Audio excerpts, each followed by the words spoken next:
suite de la lecture de la préface de Marie Bashkirtsev, telle que publiée en 1890. Nous en étions à la suite de la préface de la page 6. Alors je regarde si ça va mieux. Oui, ça a l'air d'aller mieux avec lunettes tout de même. Vous pouvez donc être certain, charitable lecteur, que je m'étale dans ces pages tout entières. Moi, comme intérêt, c'est peut-être mince pour vous, mais ne pensez pas que c'est moi. Pensez que c'est un être humain qui vous raconte toutes ses impressions depuis l'enfance. C'est très intéressant comme document humain. Demandez à M.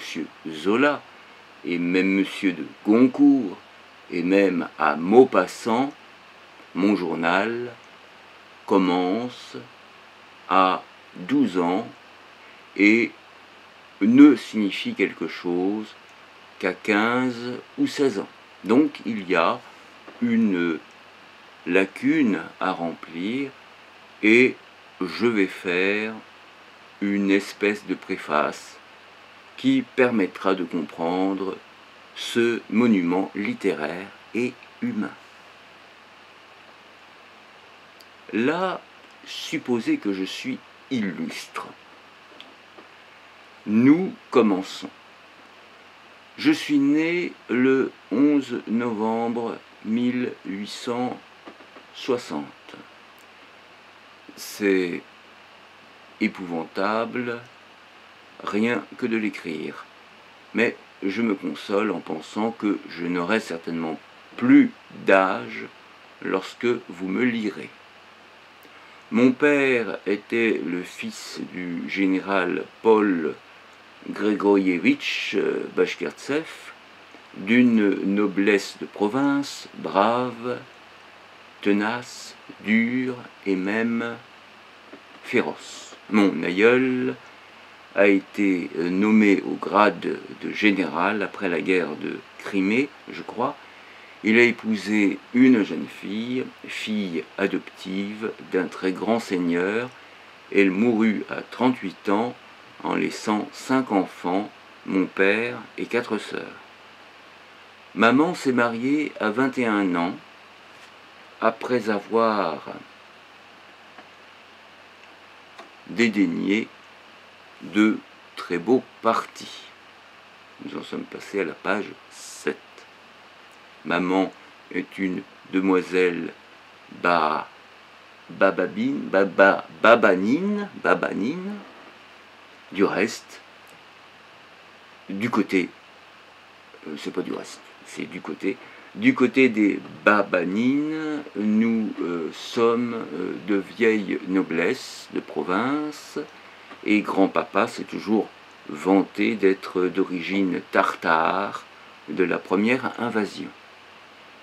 Baba Nina sont des mots tartares, moi je m'en moque. Grand-papa était le contemporain de Lermontov, Pouchkine, etc. Il a été byronien, poète, militaire, lettré. Il a été au Caucase, il s'est marié très jeune à mademoiselle Julie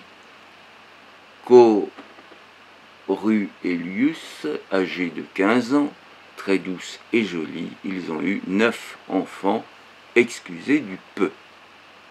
Après 2 ans de mariage, maman alla vivre chez ses parents avec ses 2 enfants.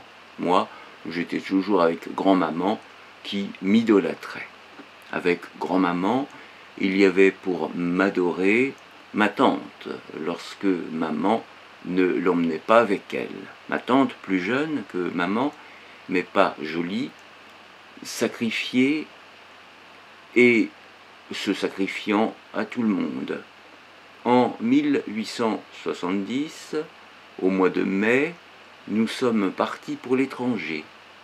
Le rêve si longtemps caressé par maman s'est accompli.